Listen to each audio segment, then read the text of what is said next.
नमस्कार, मैं अनीश कुमार, पूर्वी चंपारण, मोतिहारी, बिहार से। आज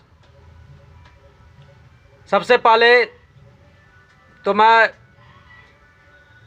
भावपूर्ण श्रद्धांजलि अर्पित करता हूं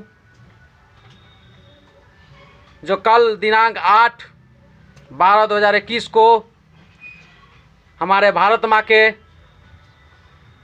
सेवा करते हुए, रक्षा करते हुए हमारे बिपिन रावत जी, स्वतंत्र भारत के प्रथम CDS शहीद हो गए। भगवान उनकी आत्मा को शांति दे।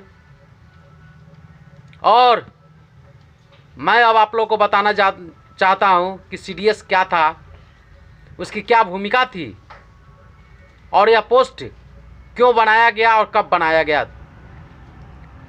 भारत के अलावा भी नाटो एक देश का संगठन है जहां के 29 देश में लगभग सभी देश CDS पोस्ट रखे हुए हैं। भारत में ही नहीं, अन्य देशों में भी यह पोस्ट को रखा गया, बहुत सारे देश में भारत के अलावा भी। इसकी ज़रूरत क्यों पड़ी, इस पे भी चर्चा करेंगे। तो सबसे पहले जानते हैं हम CDS का फुल फॉर्म। CDS का फुल फॉर्म होता है चीफ ऑफ डिफेंस स्टाफ, जिसे भारत में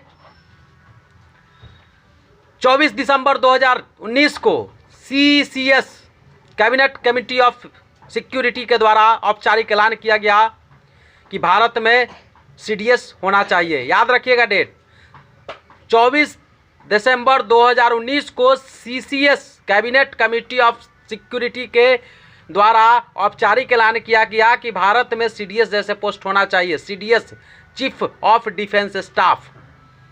और 1 जनवरी 2020 को हमारे स्वतंत्र भारत के प्रथम CDS प्रमुख के पद पे नियुक्त हुए पूर्व भारतीय थल सेना के प्रमुख श्री बिपिन रावत जी, जो 8 दिसंबर 2021 को दुर्भाग्यवश एरोप्लेन क्रैश में उनकी मृत्यु हो गई। उनके साथ साथ उनकी पत्नी की भी मृत्यु हुई और 14 और अन्य अधिकारी सैनिक भी शहीद हुए। मृत्यु नहीं कर सकते हैं, वो शहीद हुए देश के लिए। अब बात आती है कि CDS कब आया भारत में, तो मैंने बता दिया 24 दिसंबर 2019 को CCS chief cabinet committee of security के द्वारा ऐलान किया गया कि भारत में इस पोस्ट को होना चाहिए। और 1 जनवरी 2020 को प्रथम बार स्वतंत्र भारत के CDS के पोस्ट पे श्री बिपिन रावत जी ने पदग्रहण प्राप्त किया, नियुक्ति प्राप्त की। और 8 दिसंबर 2021 को उनकी मृत्यु, आकस्मिक मृत्यु हो गई एरोप्लेन दुर्घटना में। अब बात आती है कि इसका कब से चर्चा। तो सबसे पहले इस तरह के पोस्ट सैनिक में देश के रक्षा हेतु होना चाहिए, यह विचार सबसे पहले लॉर्ड माउंटबेटन के द्वारा लाया गया, जिसे 1982 में भारत के जनरल KV कृष्ण राव के द्वारा कहा गया कि नहीं, यह पोस्ट को सृजन किया जाना चाहिए, और सृजन किया गया। लेकिन 1982 में सबसे प्रथम इसका सृजन करने के बावजूद भी यह उतना, भारत एक लोकतांत्रिक देश है जिसे हर कोई काम को जब लागू होता है देश पे तो उसको पहले संसदीय व्यवस्था से गुजरना पड़ता है। तो इसे कुछ दिक्कतें आई जो पूर्ण रूप से यह पोस्ट सृजन नहीं हो पाई। और 1999 में कारगिल युद्ध में यह सिर्फ कारगिल युद्ध समिति का कमेटी जो बना था उसी के आदान प्रदान के समय में रह गई, ज़्यादा कुछ विशेष इनका योगदान नहीं हो पाया।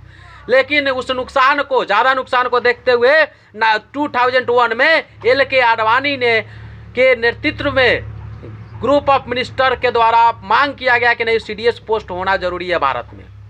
लेकिन उस समय कुछ वैचारिक मतभेद होने के कारण इस पोस्ट को नहीं लाया गया, जिसे 24 दिसंबर 2019 को बीजेपी की जब पूर्ण बहुमत की सरकार बनी तो इसे संसदीय में भी पास किया गया और CCS के द्वारा औपचारिक ऐलान भी कर दिया गया कि पोस्ट होने जरूरी है, भारत में होना चाहिए। अब समझते हैं कि CDS जरूरी क्यों है। तो उसको जानने से पहले हम एक छोटा सा एग्जाम्पल समझते हैं कुछ कहानी के द्वारा। हम आपको बताना चाहते हैं कि CDS की जरूरत क्यों है। आप एक उदाहरण समझिए कि 3 भाई है, तीनों भाई के पास, एक भाई के पास 50,000 रुपया है, दूसरे भाई के पास 40,000 रुपया है, तीसरे भाई के पास 30,000 रुपया है। तीनों में कोई बेटर कम्युनिकेशन परमानेंट नहीं हो पा रही है। एक भाई को किसी सामान मार्केट में खरीदने की ज़रूरत पड़ी, जब वह व्यक्ति मार्केट में जाता है उसे अंदाज होता है कि मेरी ज़रूरत की सामान 50,000 तक हो जाएगी, लेकिन जब वह मार्केट में जाता है तो उसे पता चलता है कि नहीं, मार्केट में जो 50,000 के लेकर गया था उसे वह सामान 60,000 में मिलेगी। अब वो व्यक्ति वहाँ जाने के बाद में अपने भाई को कॉल करेगा कि यार क्या कहते हैं, हमको कुछ सपोर्ट करो क्योंकि मेरे ऐसा ऐसा स्थिति था और यहाँ 10,000 रुपया कम गया। उस स्टेज में उसका भाई 30,000 रुपया 10,000 मांगा, लेकिन 30,000 लेकर अगर जाता है, संजोग बस उस टाइम का गैप होने के कारण वह सामान की स्कार्सिटी बढ़ गई और वह सामान का कीमत अब 60,000 से सीधे बढ़कर चला गया 90,000 पे। अब फिर जब यह 30,000 लेकर जा रहा है तो 50 और 30 को मिलाया तो 80 हो जा रहा है, फिर उसका 10,000 कम रहा है, तो फिर वह तीसरे भाई को फ़ोन करेगा कि अरे फिर ऐसा ऐसा स्थिति हो गया था, फिर मुझे 10,000 कम रहा है। फिर तीसरा भाई जाएगा। जब तीसरा भाई गया रुपया लेकर तो फिर भी कुछ और स्कार्सिटी की वजह से संजोग बस लेकिन उतना न बढ़ा या 40,000 रुपया लेकर गया तो वह सामान 90,000 जो हो चुकी थी वो सामान 1 लाख तक उसको मिल गया। फॉर एग्जाम्पल इस चीज़ को समझते हैं, जो सामान 60,000 में मिलने वाला था वह सामान एक तीनों भाई के बीच में बेटर कम्युनिकेशन न होने की वजह से 1 लाख में मिला। क्यों मिला?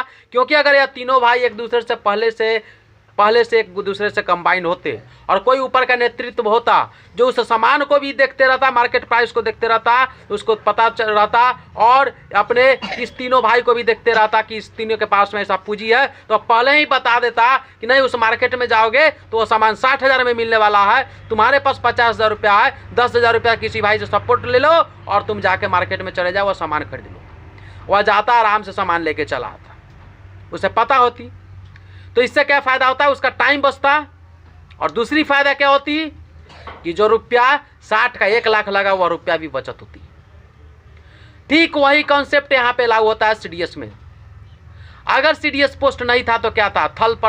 थल सेना के प्रमुख अलग थे, वायुसेना के प्रमुख अलग थे, इंडियन नेवी के प्रमुख अलग थे। अब तीनों के अध्यक्ष जो अलग थे और तीनों के बीच में बेटर कम्युनिकेशन कभी नहीं हो पाती थी। सभी तो अपने अपने सैनिक को देखते थे, अपने अपने क्या कहते हैं बीच के जो अपने नीचे जितना है उसको बेटर करने में लगे हुए हैं। किसके पास कितना ताकत है इसको पता नहीं। अगर इसका एग्जाम्पल देखना हो तो आप बॉर्डर सिनेमा को देखिएगा, वायुसेना को जाते जाते देर लग गई थी, तो उसी कमी को, उसी नुकसान को कम करने के लिए सीडीएस पोस्ट लाया गया, जिसको कहा गया कि आप 4 सितारा पद होता है, 4 स्टार। इसका मतलब यह था कि इसका रक्षा मंत्रालय से कम्युनिकेशन डायरेक्ट हुआ, रक्षा मंत्रालय से कुछ दिक्कत होती तो रक्षा मंत्रालय से कांटेक्ट करके, और वह तीनों सेना का नेतृत्व को देखते रहते, एनालिसिस करते रहते कि किस सेना में कब किस चीज़ की ज़रूरत है, कब थल सेना को बुलेट प्रूफ जैकेट की ज़रूरत है या बेहतर टैंक की ज़रूरत है या बेहतर तोप की ज़रूरत है, और कब वायुसेना को बेहतर एयरक्राफ्ट की ज़रूरत है, और कब नेवी को बेहतर पनडुब्बी जैसे या कुछ जहाज़ की ज़रूरत है। तो इसको एनालिसिस करते रहते, और जब कोई दुश्मन का अटैक हो तो वह तीनों सेना की ताकत को जानते और बगैर कोई इंतजार किए हुए डायरेक्ट अटैक करते कि नहीं, मुझे 60 के जगह अगर 60 सैनिक चाहिए, और जानते हैं कि अगर थल सेना से 60 जाएगा तो मेरा 60 सैनिक का नुकसान हो, वायुसेना से अगर 5 को भेज सकते हैं तो वहाँ पे 5 को मार के धराशायी हो सकता है, तो डायरेक्ट, क्योंकि उन्हें सारा सबकी शक्ति का एनालिसिस वो हमेशा करते रहे, तो डायरेक्ट वायुसेना को भेजेंगे, वहाँ से उसको ख़त्म करके चले आएंगे। यह फ़ायदा होता है, इसलिए इस पोस्ट को लाया गया ताकि तीनों सेना के बीच में एक बेटर कम्युनिकेशन बना हुआ रहे, हमेशा तीनों की शक्ति के बारे में एक दूसरे को पता रहे, कब किस सेना को कहाँ पर जरूरत पड़े तुरंत उसकी हेल्प के लिए जा पाए, और कब सेना की कुछ कमी है वो डायरेक्ट रक्षा मंत्रालय से बात करके वो वहाँ पे उसको प्रदान करते रहे, जिससे देश की रक्षा सुरक्षा में मजबूती होती। धन्यवाद।